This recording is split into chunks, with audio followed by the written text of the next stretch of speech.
嘛，我今日要問你一啲問題，關於廣東話同埋你自己嘅睇法。係啦。第一條係你講咗幾耐廣東話咧？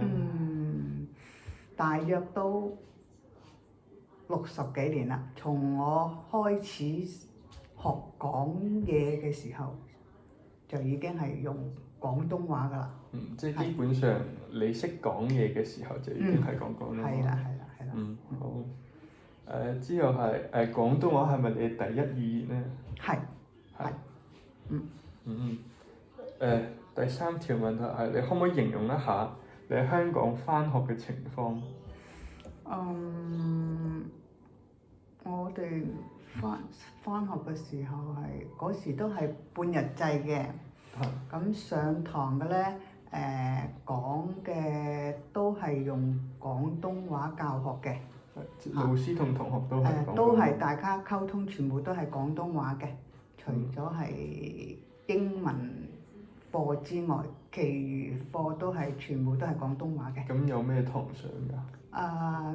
都差唔多啦，數學啦、英文啦、中文啦、常識啦、健康啦、自然啦，同埋音樂啊、體育啊、美術啊咁啦。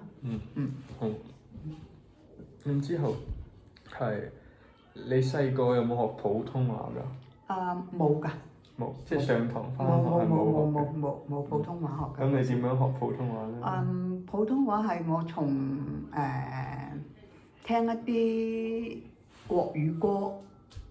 嗰時因為普遍都係國語歌嘅，冇而家流行嘅粵語曲嘅，就聽下咁自己學下一個字，學下就係咁樣講到啲啦，即係唔係話好流利咯。好啊，咁之後你幾時開始學英文㗎？從我讀書開始，小學開始都有英文學嘅。就係得一堂英文嘅啫。就係上英文堂。係啦，淨係上英文堂啦。咁英文堂教啲咩㗎？都係好基本嘅嘢啦。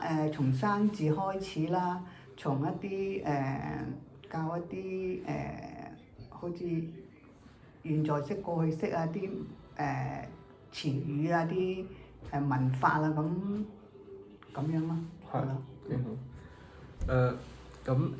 你細個嗰陣時，你屋企人都嘅母語都係廣東話。都係講喺屋企家庭都係用廣東話溝通嘅。係。你喺邊度長大咧？喺香港。喺香港長大。咁你細個嗰陣時有冇去邊度旅行咧？細個嗰陣時啊，就都係翻去中國多咯，係咯。最旅行啊，嗰時嚟講就係如果去到郊外就我哋都可以叫做去旅行嘅。咁都係咁啦，就其他地方就嗰時冇去啦，嗰啲就係結咗婚之後先去。係咯。去其他地方好似馬來西亞、澳洲啊，咁樣咯。咁咧，你喺你細個嗰陣時啦，你學同埋你唱嘅歌啦，係咪用廣東話嘅咧？都係用廣東話㗎，係都係用廣東話。喺學校學嘅嘢同埋唱歌啊、音樂堂啊，都係用廣東話唱嘅。係啦。好，咁之後，你有冇經歷一啲廣東話文化嘅改變咧？例如喺日常生活上面。從差唔多80年以後開始，慢慢就有一啲改變啦。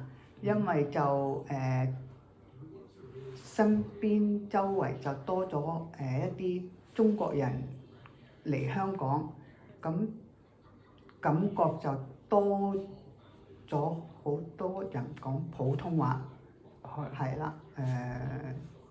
即係可以接觸得到多啲咯，係咯。喺嗰陣時，你都係可以用普通話同佢哋溝通。咁我又唔需要同佢哋用普通話溝通，因為我個朋友範圍之內都係用廣東話溝通，只不過係周邊就多咗一啲普通話即係好似例如一啲店即係嗰啲售貨員啊，或者其他嗰啲都多咗一啲普通話。講普通話嘅。係啦，係啦。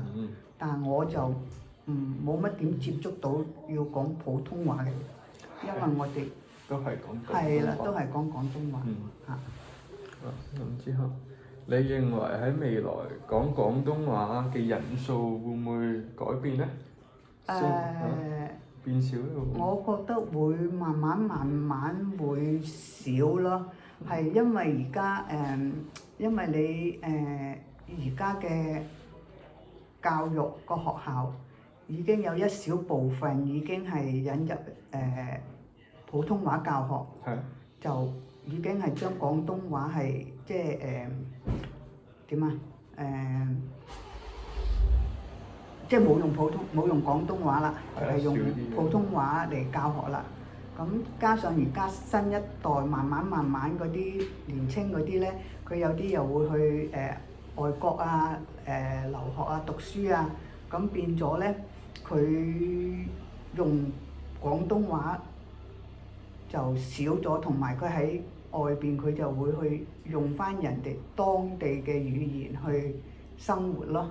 變咗就我覺得一代慢慢可能會少咗。係啦，我覺得會少咗。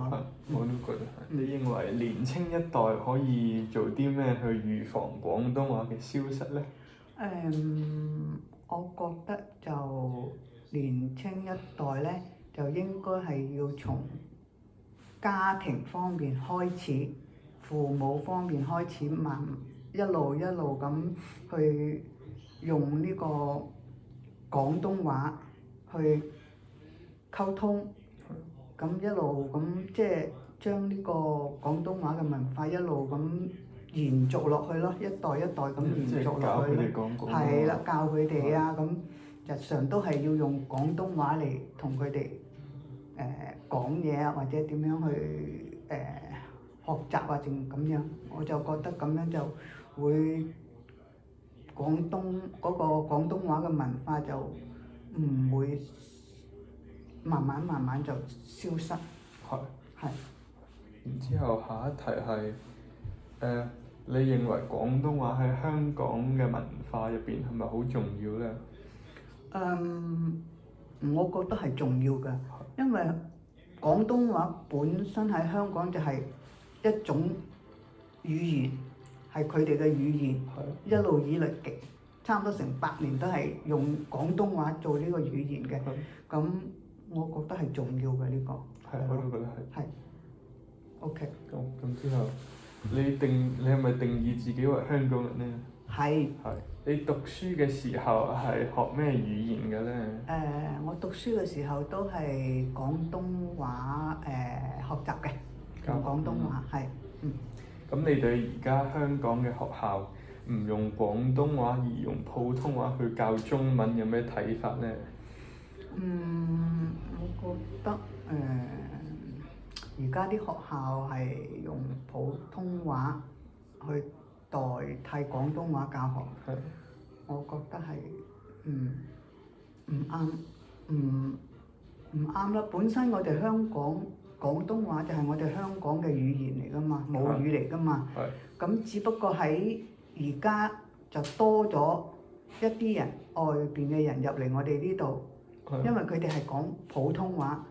咁變咗而家啲學校咧，就有一部分咧就轉咗做用普通話教學，咁就變咗廣東話你就好似就俾佢哋好似遺棄咗咁樣啦，忘記咗咁樣啦嚇。咁點解唔係要佢哋嚟我哋嗰度學我哋嘅語言，而係要我哋去學翻佢哋嘅語言而嚟就佢哋咁樣？